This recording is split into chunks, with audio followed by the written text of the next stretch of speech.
Hello बच्चों, good morning. कैसे हो तुम लोग? सब बढ़िया? तो इस वीडियो सेशन में हम लोग शुरू करेंगे chemical reaction and chemical equation. ये हमारे इस चैप्टर का नाम है। तो आइए हम लोग स्टार्ट करते हैं। Chemical reaction, what is chemical reaction? तो कहता है कि एक ऐसा प्रोसेस जिसमें क्या हो रहा है कि बॉन्ड का ब्रेकिंग हो रहा है और फिर बॉन्ड का मेकिंग हो रहा है। किसके बीच? Between atoms. और ये कॉम्बिनेशन के बाद एक कंप्लीटली न्यू सब्सटेंस का फॉर्मेशन करते हैं।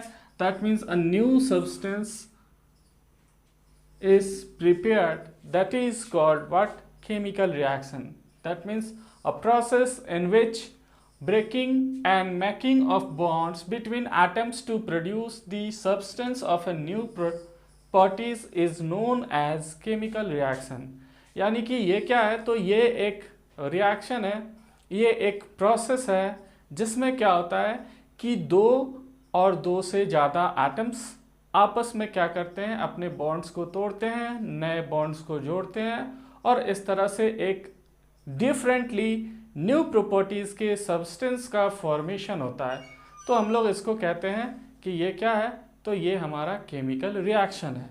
तो यहाँ से हम लोग देखें तो देखो, हाइड्रोजन और ऑक्सीजन आपस में कंबाइन करके वाटर का फॉर्मेशन कर रहे हैं। यहाँ पे एक कंप्लीट न्यू सब्सटेंस का फॉर्मेशन हो रहा है जिसको हम लोग बोल रहे हैं वाटर। अगर हम लोग प्रॉपर्टीज़ देखें तो देखो, ये क्या है? ये गैसियस है, ये भी गैसियस है, लेकिन दोनों के कम्बिनेशन से हमें एक डिफरेंट सब्सटेंस बन रहा है, मिल रहा है लिक्विड। यहाँ पे तुम कम्बिनेशन देख सकते हो कि हाइड्रोजन जो है ये हाईली इन्फ्लेमेबल होता है, ऑक्सीजन जो है ये सपोर्टर ऑफ कंबशन होता है, लेकिन वाटर जो फॉर्म कर रहा है ये क्या करता है? ये सपोर्ट नहीं करता है, यानी कि ये क्या करता है? ये कंबशन के प्रोसेस को रोकता है। तो ये इन दोनों से कम्प्लीटली डिफरेंट प्रॉपर्टीज़ का सब्सटेंस प्रिपेयर हो रहा है। फिर से देखो, hydrogen and chlorine, chlorine toxic होता है और HCl जो है ये एसिडिक नेचर का होता है। तो यहाँ पे ये दोनों गैसेज हैं, ये कंबाइन होकर के गैस का फॉर्मेशन कर रहे हैं। यहाँ पे HCl में ना तो हाइड्रोजन की कोई प्रॉपर्टीज़ है, ना ही क्लोरीन की कोई प्रॉपर्टीज़ है। That means we prepared a compound of it completely different properties. Okay, यहाँ से देखो हम लोग कुछ और एग्जांपल्स ले सकते हैं, लाइक सोडियम एंड क्लोरीन। अगर हम लोग सोडियम और क्लोरीन को कंबाइन कराएं तो देखो, यहाँ पे सोडियम क्लोराइड का फॉर्मेशन होता है और ये कम्प्लीटली डिफरेंट सब्सटेंस है।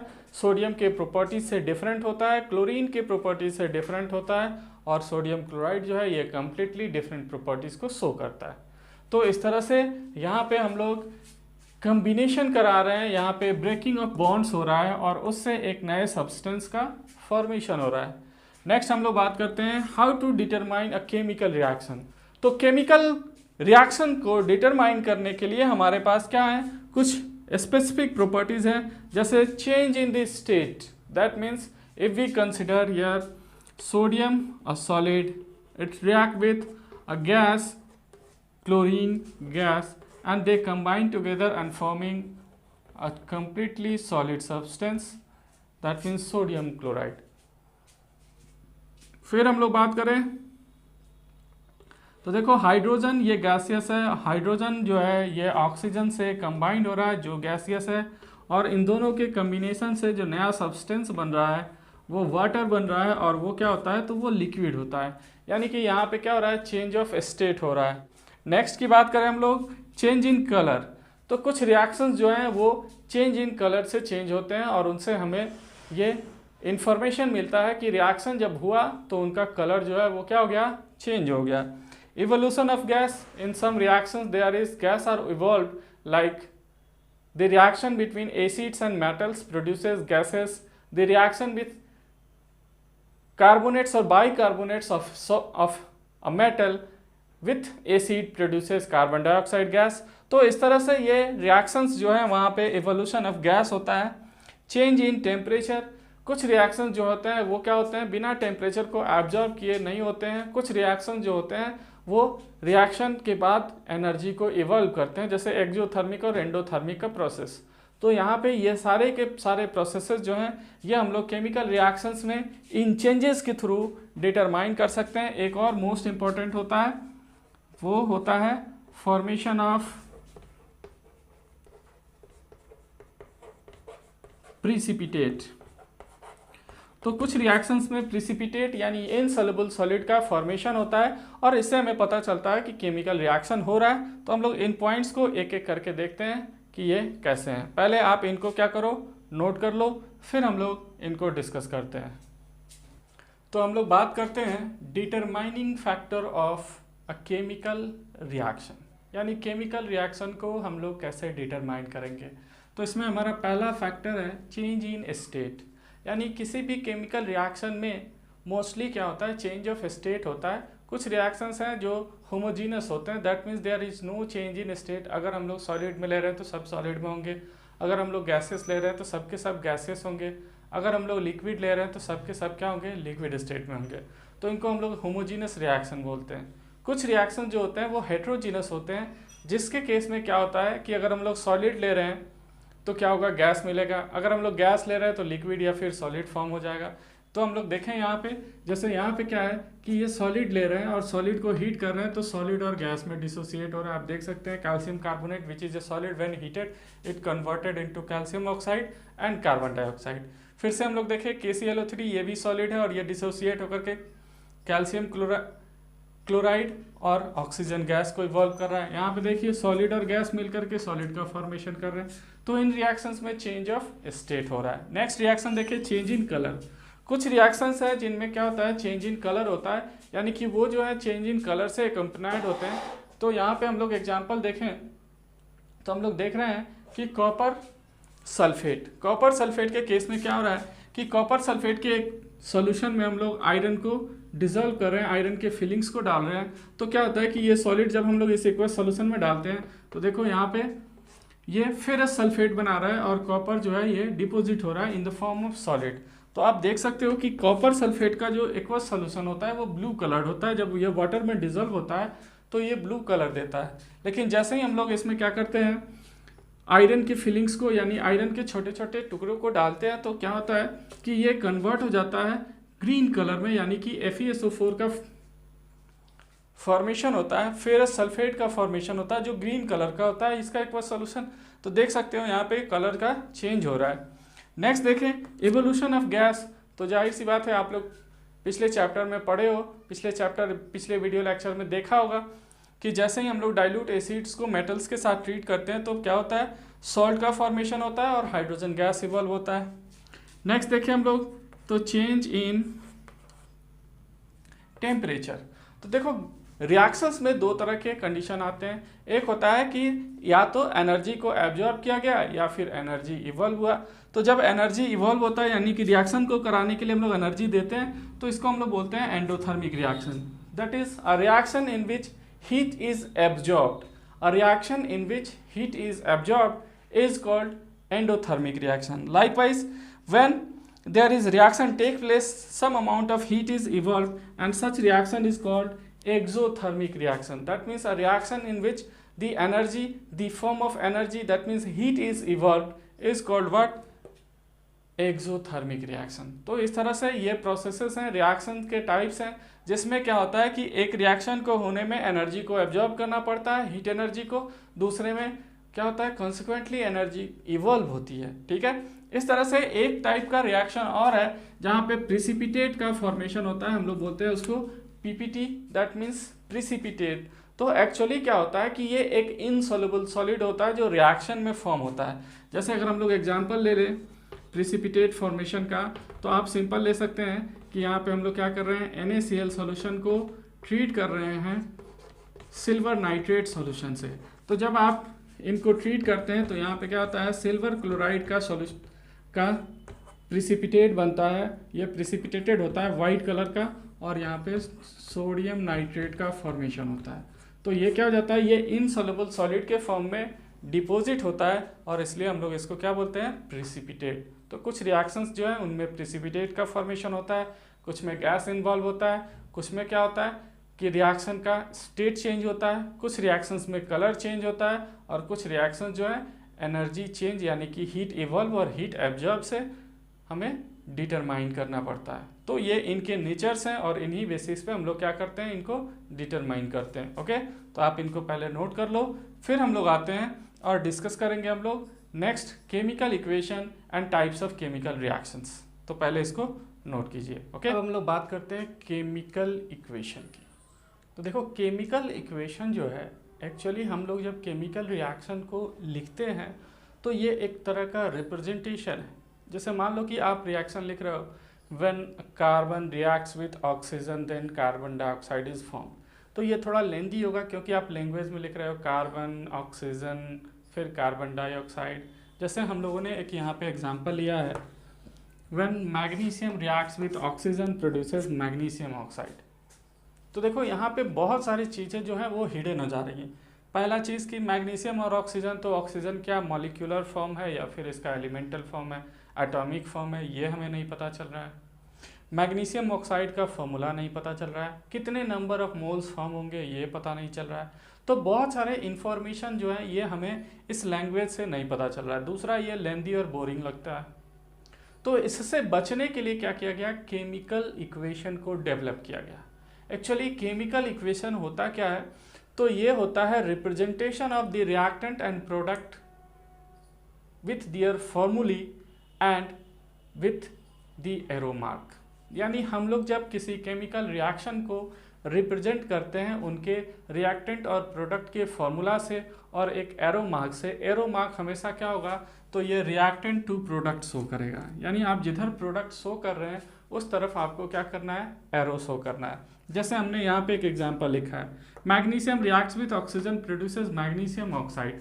तो इस रिएक्शन में आप ध्यान से देखो, 2 atoms of magnesium reacts with 1 molecule of what, oxygen and produces 2 mole of magnesium oxide. तो यहाँ से हम लोग इनके मासेस कैलकुलेट कर सकते हैं, नंबर ऑफ एटम कैलकुलेट कर सकते हैं, नंबर ऑफ मॉलिक्यूल कैलकुलेट कर सकते हैं और नंबर ऑफ मोल्स कैलकुलेट कर सकते हैं। तो ये सारी इंफॉर्मेशन हमें यहाँ से मिल रहा है, तो इसलिए ये हमारे लिए क्या होता है, बहुत ही यूजफुल होता है। ओके, नेक्स्ट आते हैं रिएक्टेंट। तो रिएक्टेंट कहता है कि वो सब्सटेंस जो रिएक्शन में इन्वॉल्व होता है। Reactants are the substances which involve in chemical change और which involve for the chemical change. That means the part of the reaction, that means the substance which involve in the chemical reaction or which take part in chemical reaction for chemical change, that is called reactant। तो यहाँ से हमारा reactant हो जाता है। तो हम लोग देखें तो मैग्नीशियम और ऑक्सीजन जो है ये इन्वॉल्व हो रहे हैं और ये क्या कर रहे हैं, केमिकल रिएक्शन के चेंज को कैरीड कर रहे हैं। तो इन्हीं का चेंज हो रहा है और इससे ये नया सब्सटेंस बन रहा है। तो जो नया सब्सटेंस बनता है that is called what, product. The new substance form during the chemical reaction is called what, the product, and it is in the given reaction it is magnesium oxide। तो हम लोग रिएक्टेंट को left side में generally conventionally लिखते हैं और product को right side में लिखते हैं। ठीक है, तो इस तरह से ये रिप्रेजेंटेशन होता है एक केमिकल इक्वेशन का। आपको ध्यान रखना है कि केमिकल इक्वेशन मोस्टली आपको क्या करना है, बैलेंस लिखना है। आप लोग एक इक्वेशन पढ़े होंगे क्लास 9th में, वहाँ पे ये चीज़ बताया गया होगा, law of conservation of mass. तो law of conservation of mass के अकॉर्डिंग जितने नंबर ऑफ एटम्स इन्वॉल्व होते हैं रिएक्टेंट साइड में, उतने ही नंबर ऑफ एटम्स उन रिएक्टिंग सब्सटेंसेस के प्रोड्यूस होते हैं प्रोडक्ट साइड में। तो ये हमेशा उनके मासेस के अकॉर्डिंग इक्वल होना चाहिए। तो इसको फॉलो करते हुए हम लोग क्या करते हैं, बैलेंस केमिकल इक्वेशन लिखते हैं। ठीक है, अब आप इसको नोट कीजिए, तो फिर हम लोग डिस्कस करते हैं टाइप्स ऑफ केमिकल रिएक्शन। तो पहले नोट कीजिए। ओके, तो अब हम लोग नेक्स्ट आते हैं types of chemical reaction. That means a different type of reactions which occurs. First one combination reaction, second one decomposition reaction, third one displacement reaction, fourth double displacement and the fifth oxidation and reduction. This are the main types of chemical reactions. तो ये mainly types of chemical reactions हैं, जिसमें हमारा पहला आता है combination reaction. Combination reaction यानी वो रिएक्शन जिसमें क्या होता है कि 2 या 2 से ज़्यादा नंबर ऑफ रिएक्टेंट्स आपस में कंबाइन होते हैं। दैट मीन्स 2 और more reactants combine together and form a single product, that is called what, combination reaction. तो इसको हम लोग कॉम्बिनेशन रिएक्शन बोलते हैं। तो यहाँ हम लोग देखें तो देखें कैल्शियम और ऑक्सीजन ये आपस में कंबाइंड हो रहे हैं और कैल्शियम ऑक्सीजन के कॉम्बिनेशन से कैल्शियम ऑक्साइड का फॉर्मेशन हो रहा है। ऐसे ही मैग्नीशियम ऑक्सीजन से कंबाइन करके मैग्नीशियम ऑक्साइड बनाता है, हाइड्रोजन ऑक्सीजन से कंबाइन करके वाटर बनाता है, सोडियम क्लोरीन से कंबाइन करके सोडियम क्लोराइड बनाता है, कार्बन ऑक्सीजन के साथ बर्न होकर के कार्बन डाइऑक्साइड बनाता है। तो ये जितने भी रिएक्शंस हैं ये कम्बिनेशन रिएक्शंस है। नेक्स्ट आते हैं डिकम्पोजिशन रिएक्शन। डिकम्पोजिशन नाम से ही पता चल रहा है ब्रेकडाउन।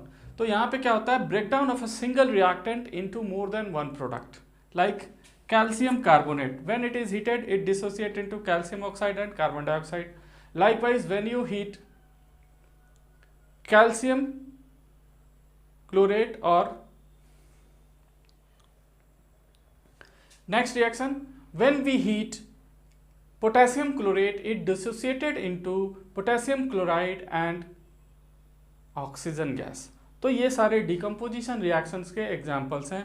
नेक्स्ट आते हैं डिस्प्लेसमेंट। तो देखो डिस्प्लेसमेंट में एक्चुअली क्या होता है, जैसे मान लो कि यहाँ पे हमारे पास एक अरेंजमेंट है, यहाँ पे जो वैकेंसी है वो ऑलरेडी हो चुकी है, 5 सीट्स हैं और 5 पर्सन्स जो है यहाँ पर आकर के सिचुएट हो गए, यानी कि यहाँ पे आकर के बैठे हुए हैं। अब अचानक से क्या हो कि एक बहुत हैवी वेट पर्सनालिटी आए, यानी कि जो बहुत ही पावरफुल हो, तो जब वो आएगा तो क्या करेगा, इनमें से किसी एक को आसानी से रिप्लेस कर देगा, यानी कि उठा करके अलग कर देगा और खुद वहाँ पे बैठ जाएगा। तो यही कंडीशन यहाँ भी है। A highly reactive element replaces the less reactive element from its compound और फ्रॉम ए केमिकल रिएक्शन। तो एक्चुअली होता क्या है कि एक मोर रिएक्टिव एलिमेंट जो होता है, जैसे सोडियम है, पोटासियम है, जिंक है, फेरस है, ये अपने से लेस रिएक्टिव एलिमेंट्स को क्या करते हैं, इनके कंपाउंड से रिप्लेस कर देते हैं। तो यहाँ पे एग्जांपल देखो, कॉपर सल्फेट। कॉपर सल्फेट को जब हम लोग आयरन की फिलिंग से रिएक्ट कर रहे हैं, ये इसके एक्वस सॉल्यूशन में जब हम लोग डिजोल्व करते हैं तो आयरन क्या करता है, इस कॉपर को रिप्लेस कर देता है। तो यहाँ पे कॉपर रिप्लेस हो गया और खुद यहाँ पे प्लेस्ड हो गया। ठीक वैसे ही जिंक भी हाईली रिएक्टिव होता है। तो जब हम लोग जिंक के ग्रेन्यूल्स को डिजोल्व करते हैं aqueous solution of copper sulphate, तो आसानी से क्या करता है, जिंक इनको रिप्लेस कर देता है, क्योंकि जिंक इनसे हाईली रिएक्टिव होता है और इनको रिप्लेस करके जिंक सल्फेट का फॉर्मेशन कर देता है। और ये चीज़, ये ब्लू कलर्ड कंपाउंड होता है एक्वस सॉल्यूशन में, तो इनके कलर भी चेंज होते हैं। ये ग्रीन कलर का फॉर्म होता है, ये वाइटिश कलर होता है। तो इस तरह से ये रिएक्शन ऑकर्स होता है। एक दूसरा है डबल डिस्प्लेसमेंट। डबल डिस्प्लेसमेंट में एक्चुअली होता क्या है, आयनिक एक्सचेंज होता है। एक रिएक्शन, एक मॉलिक्यूल के कैटायंस और एनायंस दूसरे मॉलिक्यूल के कैटायंस और एनायंस से क्या होते हैं, एक्सचेंज कर लेते हैं। जैसे यहाँ देखें हम लोग, तो सोडियम और बैरियम ये दोनों आपस में रिप्लेस कर रहे हैं। तो यहाँ से सोडियम सल्फेट से बैरियम सल्फेट का फॉर्मेशन हो जा रहा है और बैरियम क्लोराइड से सोडियम क्लोराइड चेंज हो जा रहा है। तो इस तरह से ये रिएक्शन होता है डबल डिस्प्लेसमेंट। ओके, नेक्स्ट आता है ऑक्सीडेशन एंड रिडक्शन। तो ऑक्सीडेशन और रिडक्शन जो है, पहले आप इनको नोट कीजिए, फिर हम लोग डिस्कस करते हैं ऑक्सीडेशन और रिडक्शन रिएक्शन के बारे में, क्योंकि ये बहुत ही इंपॉर्टेंट रिएक्शन है। तो पहले आप नोट करिए, फिर हम लोग डिस्कस करेंगे ऑक्सीडेशन एंड रिडक्शन रिएक्शन। तो हम लोग नेक्स्ट आते हैं ऑक्सीडेशन एंड रिडक्शन रिएक्शन। यानी कि ये प्रोसेस जो है ऑक्सीडेशन और रिडक्शन, ये कुछ सेम तरह का लग रहा है, लेकिन एक्चुअली ये सेम होता नहीं है, ये एक दूसरे के ठीक अपोजिट होते हैं। जैसे oxidation addition of oxygen, reduction removal of oxygen. यानी कि जब हम लोग किसी कंपाउंड में, मॉलिक्यूल में ऑक्सीजन को ऐड करते हैं तो हम लोग इसको क्या बोलते हैं, ये बोलते हैं कि ये ऑक्सीडेशन हो रहा है। ठीक है, तो यहाँ से ये प्रोसेस हो गया ऑक्सीडेशन। या फिर यहाँ पे हम लोग देखें तो ये कंबाइन करके और क्या बना रहे हैं, तो इनका ऑक्सीडेशन हो रहा है। ठीक है, अब ठीक अपोजिट जाइए। अपोजिट जाएंगे तो हम लोग क्या देखते हैं कि रिमूवल ऑफ ऑक्सीजन, यानी कि अब ऑक्सीजन को हटाना है। तो जैसे हम लोग जिंक ऑक्साइड को ले लें, कार्बन से ट्रीट करते, तो यहाँ से क्या हो गया, जिंक से ऑक्सीजन का रिमूवल हो गया। तो देखो इनका क्या हो गया, रिडक्शन। और यहाँ पे क्या हुआ था, यहाँ पे जुड़ा था, तो यहाँ पे जुड़ा था, तो इनका क्या हो रहा था, ऑक्सीडेशन। तो जहाँ एडिशन वहाँ पे ऑक्सीडेशन, जहाँ रिमूवल वहाँ पे क्या, रिडक्शन। जैसे हम लोग ले लें कॉपर हाइड्रोजन, तो H2O और यहाँ से कॉपर अलग हो गया प्लस 2CO। तो इस तरह से ये प्रोसेस क्या हो गया, तो इनका रिडक्शन हो रहा है, इनका रिडक्शन हो रहा है और इन दोनों का क्या हो रहा है, ऑक्सीडेशन हो रहा है। ठीक है, फिर नेक्स्ट फिर से opposite characteristic, removal of hydrogen and addition of hydrogen. तो जब हाइड्रोजन रिमूव होगा तब क्या होगा, तब होगा ऑक्सीडेशन। और जब क्या होगा, एडिशन होगा हाइड्रोजन का। तो जैसे हम लोग एग्जांपल देखें, HCl, यहाँ से फ्लोरीन ले लो, तो अब देखो ये क्या हो गया, HFNCl2। तो अब यहाँ से देख सकते हो, यहाँ से क्लोरीन से क्या हो रहा है, हाइड्रोजन रिमूव हो रहा है। तो क्लोरीन से हाइड्रोजन का रिमूवल हो रहा है, यानी कि यहाँ क्या हो गया, ऑक्सीडेशन हो गया, यानी कि हाइड्रोजन का रिमूवल हो गया। फिर हम लोग देखें एडिशन, तो H2 + Cl2, H2 + F2। तो यहाँ पे हम लोग देखें तो इनका क्या होगा, रिडक्शन होगा, क्योंकि हाइड्रोजन इनमें क्या हो रहा है, आकर के अटैच हो रहा है। फिर से देखो, एक मॉडर्न कंसेप्ट है और ये बेस्ड है on the basis of electrons, that means loss और गेन ऑफ इलेक्ट्रॉन्स। तो ये कहता है कि जब कोई स्पीशीज इलेक्ट्रॉन को लूज करता है तो ये क्या होता है, ये ऑक्सीडाइज होता है, यानी कि यहाँ पे इसने अपने 2 इलेक्ट्रॉन को लूज किया है तो जिंक क्या हो गया, ऑक्सीडाइज हो गया, इसका ऑक्सीडेशन हो गया। ठीक वैसे ही अगर कोई स्पीशीज इलेक्ट्रॉन को गेन करता है तो ये क्या हो जाता है, ये रिड्यूस हो जाता है। तो देख सकते हैं ये इलेक्ट्रॉन गेन करके रिडक्शन हो रहा है और ये इलेक्ट्रॉन को लूज करके क्या कर रहा है, ऑक्सीडाइज हो रहा है। तो इस तरह से ऑक्सीडेशन और रिडक्शन प्रोसेस, तो oxidation, addition of oxygen, removal of hydrogen and loss of electron, ये सारे के सारे प्रोसेसेस क्या है, तो ये ऑक्सीडेशन है। रिडक्शन आइए, removal of oxygen, addition of hydrogen and gain of electron, तो ये क्या हो गया, ये रिडक्शन हो गया। तो ये दोनों प्रोसेसेस जो हैं एंटेगोनिस्टिक हैं, लेकिन ये दोनों साथ साथ चलते हैं, ये दोनों साइमल्टेनियस प्रोसेस हैं। ठीक है, तो ये डिस्कशन जो है हम लोग नेक्स्ट वीडियो सेशन में करेंगे। ठीक है, इस वीडियो सेशन में इतना ही। अब आप इसको नोट कर लीजिए। Okay, thank you.